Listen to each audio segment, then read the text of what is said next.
the Tesla bot will be real. But basically, if you think about what we're doing right now with the cars, Tesla is arguably the world's biggest robotics company because our cars are like semi-sentient robots on wheels. Neural nets, recognizing the world, understanding how to navigate through the world. It kind of makes sense to put that onto a humanoid form. They're also quite good at sensors and batteries and actuators.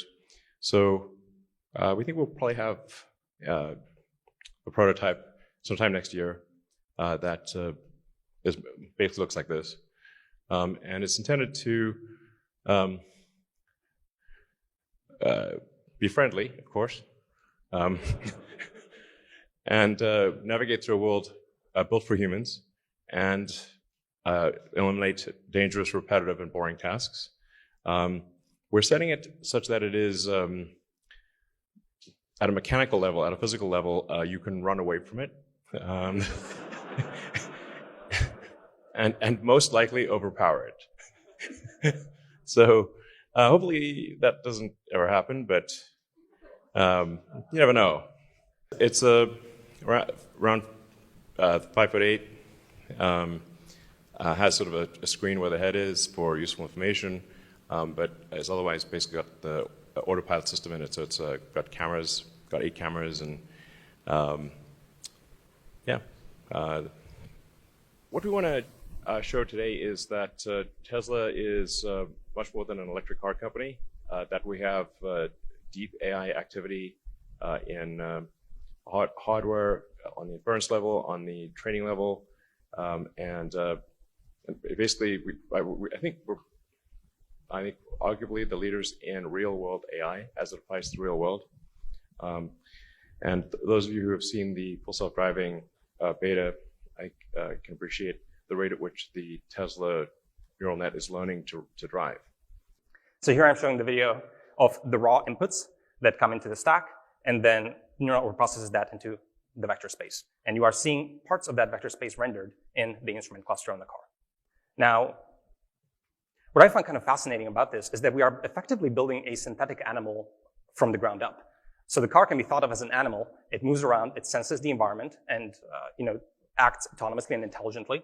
And we are building all of the components from scratch in-house. So we are building, of course, all of the mechanical components of the body, the nervous system, which is all of the electrical components, and for our purposes, the brain of the autopilot.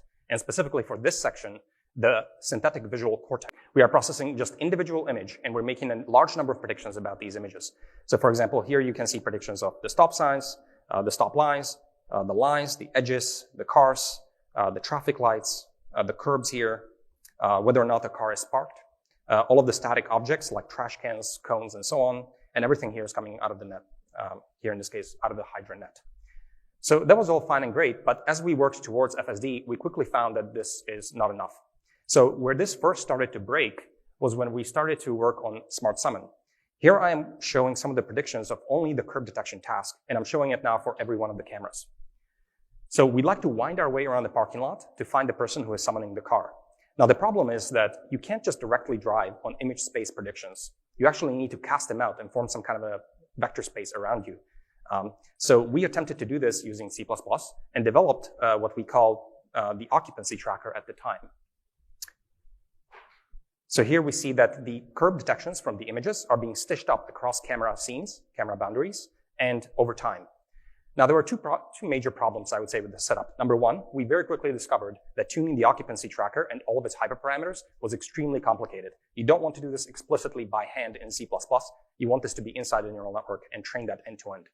Number two, we very quickly discovered that the image space is not the correct output space. You don't want to make predictions in image space. You really want to make it directly in the vector space. So for example, here in this video, I'm showing single camera predictions in orange and multi-camera predictions in blue. And basically, if you can't predict these cars if you are only seeing a tiny sliver of a car. So your detections are not going to be very good, and their positions are not going to be good. But a multi-camera network does not have an issue. Here's another video from a more nominal sort of situation. And we see that as these cars in this tight space cross camera boundaries, there's a lot of jank that enters into the predictions. And basically, the whole setup just doesn't make sense, especially for very large vehicles like this one. And we can see that the multi-camera networks struggle significantly less with these kinds of predictions. So here we are making predictions about the road boundaries in red, intersection areas in blue, road centers, and so on. So we're only showing a few of the predictions here just to keep the visualization clean. And yeah, this is done by the spatial RNN. And this is only showing a single clip, a single traversal, but you can imagine there could be multiple trips through here, and basically a number of cars, a number of clips could be collaborating to build this map, basically and effectively an HD map, except it's not in the space of explicit items, it's in a space of features of a recurrent neural network, which is kind of cool. I haven't seen that before. So here's putting everything together. This is what our architecture roughly looks like today. So we have raw images feeding on the bottom. They go through a rectification layer to correct for camera calibration and put everything into a common virtual camera. We pass them through RegNet. This was entirely designed by Tesla team internally, all the way from the architecture to GDS out and package.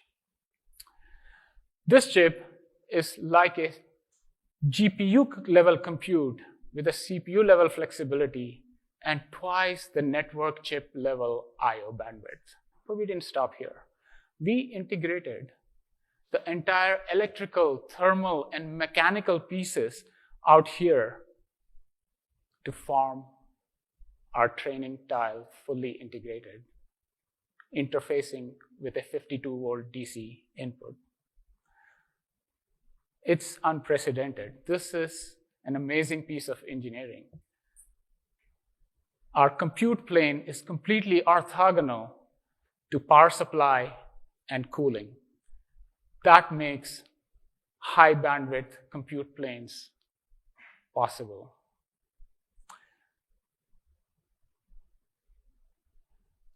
What it is a 9 petaflop training tile. This becomes our unit of scale for our system.